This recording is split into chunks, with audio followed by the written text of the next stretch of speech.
four Gospels share the same basic outline for the narrative of what happened next.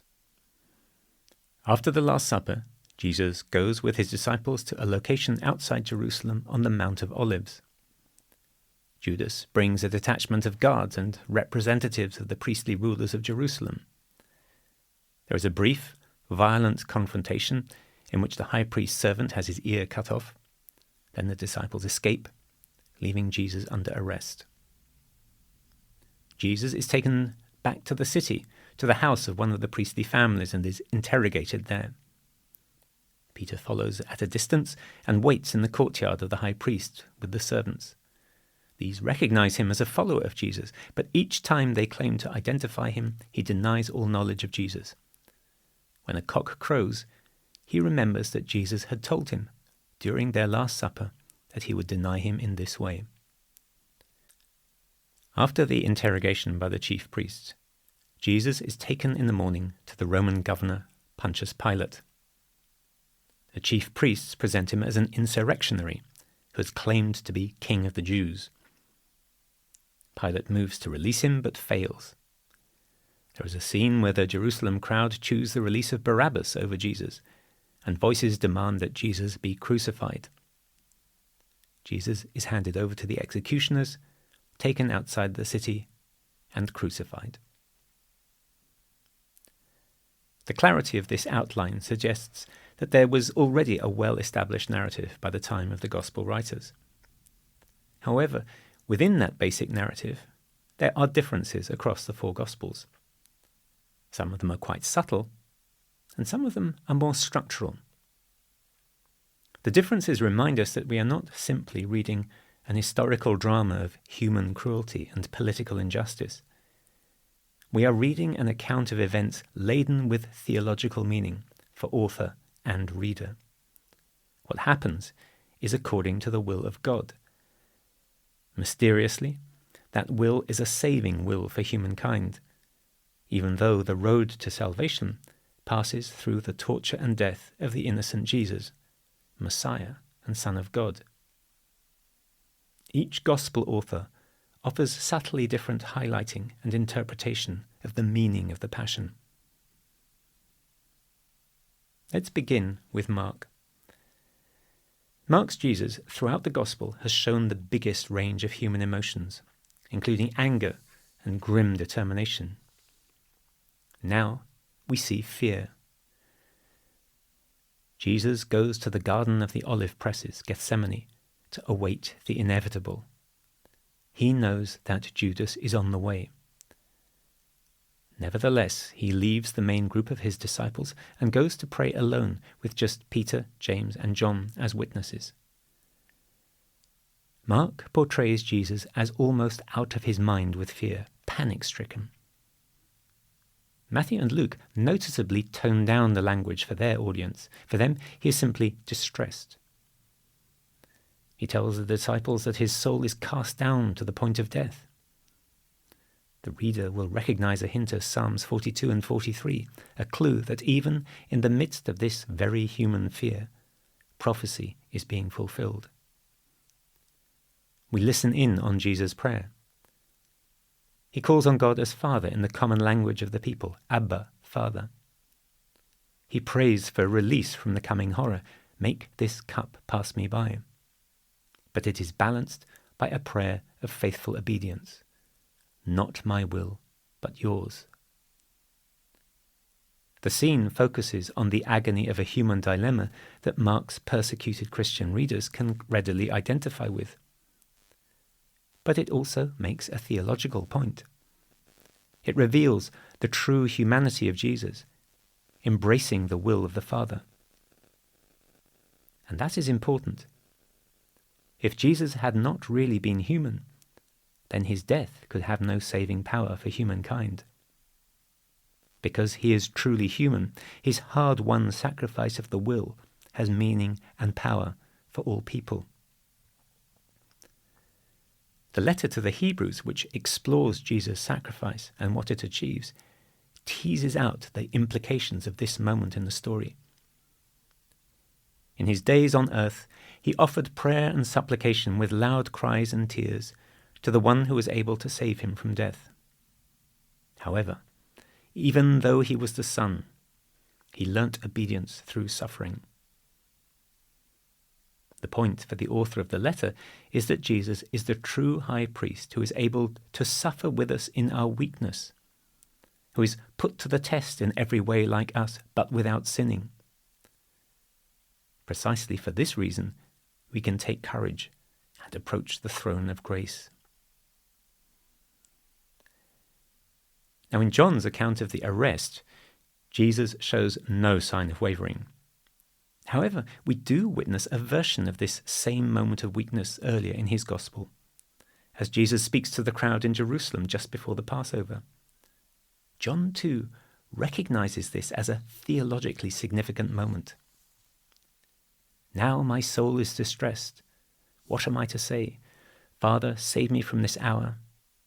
But that is why I came, for this hour." However, in John, after this momentary wobble, he invokes the glory of God, and he is met with a voice from heaven, "I glorify my name. I shall glorify it." There is no sign of that glory in Mark and Matthew's Gethsemane, however, as Jesus prays 3 times alone, and 3 times comes back to find his disciples asleep. They are covered with confusion when roused, and Jesus tells them to pray not to be put to the test. The tense mood of grief and fearful expectation is broken as the detachment of guards from the chief priests appears, armed with swords and clubs, and led by Judas. Mark has Judas identify Jesus out of the crowd of disciples. He goes up to Jesus, says, "Master," and kisses him. There seems to be calculated passive aggression in the gesture. A backstory of disappointed expectations, perhaps. Matthew and Luke each add a response from Jesus. Matthew emphasizes Jesus' control over the situation. "My friend, do what you came for." Luke emphasizes the cruel irony. "You betray the Son of Man with a kiss?" John gives us a very different version of the moment of arrest. Jesus has led his disciples across the Kedron Valley to the Mount of Olives. As ever, John's geographical details are more precise than the others. There is no soul searching by Jesus at this point. When Judas leads the detachment to the familiar spot, Jesus knows exactly what is happening and takes control of the situation. He steps out towards them and says, "Who are you looking for?" The answer comes back, "Jesus of Nazareth." Jesus replies, "I am he." The phrase is used with deliberate ambiguity throughout John's Gospel. It carries a significant and deliberate echo of the moment in Exodus, where the Lord reveals himself to Moses as, "I am who am." At this apparently most vulnerable moment, Jesus is in charge and reveals his true identity.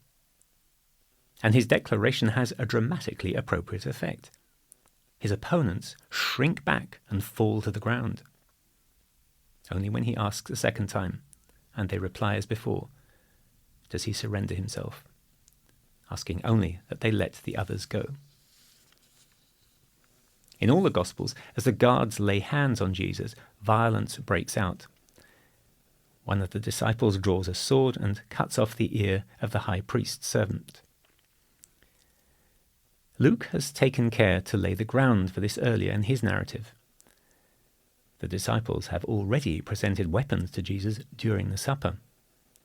Perhaps not so surprising given the political realities and tensions. John is very specific about the incident. He names the disciple, Simon Peter himself, specifies the ear, the right ear, and names the servant as Malchus.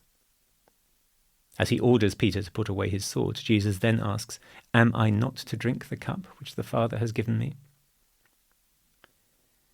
What is this cup that Jesus speaks of, now in all 4 Gospel writers?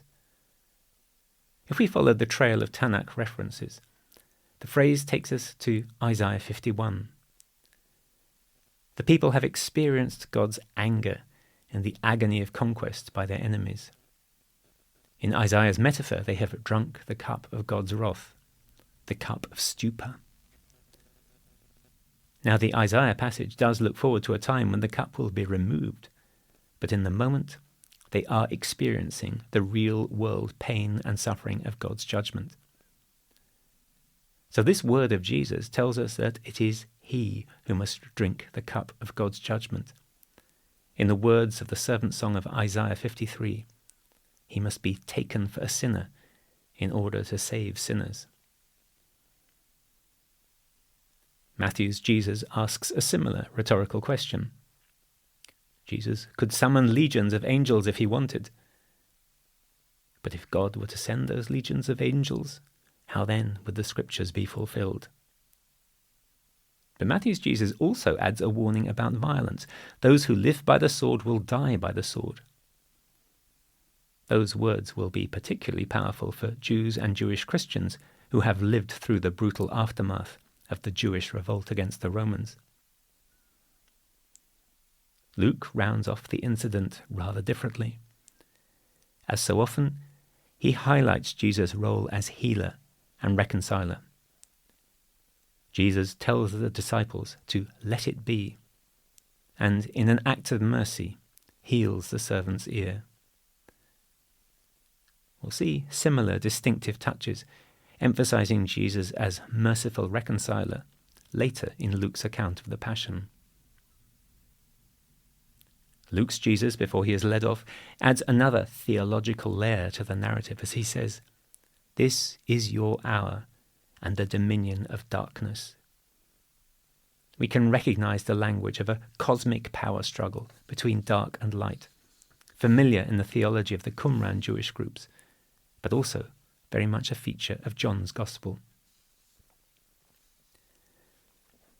In Mark and Matthew, once the disciples realize that they are not allowed to struggle, they run away. Mark includes the graphic detail of a young man wrapped only in a cloth who runs away naked when they seize him by the garment. Matthew drops that detail. Perhaps he regards it as an unseemly distraction from the narrative. But why does Mark include it? Is it a vivid memory passed on by a witness to the chaos of that moment? That's certainly possible. Or does it have a symbolic significance? We've seen that in Mark there is a close interplay between the disciple as reader and the disciple of the narrative. If Mark is writing for a Christian community that has been faced with violence and death, some will indeed have run away. Does the lost garment represent a lost baptismal robe, or even the loss of protection in the afterlife? Suggestively, the Greek word for the garment, sindon, often refers to the material used for wrapping corpses. As ever, we do not know exactly what Mark might have meant, but the Gospel text still invites us to explore the space around the words.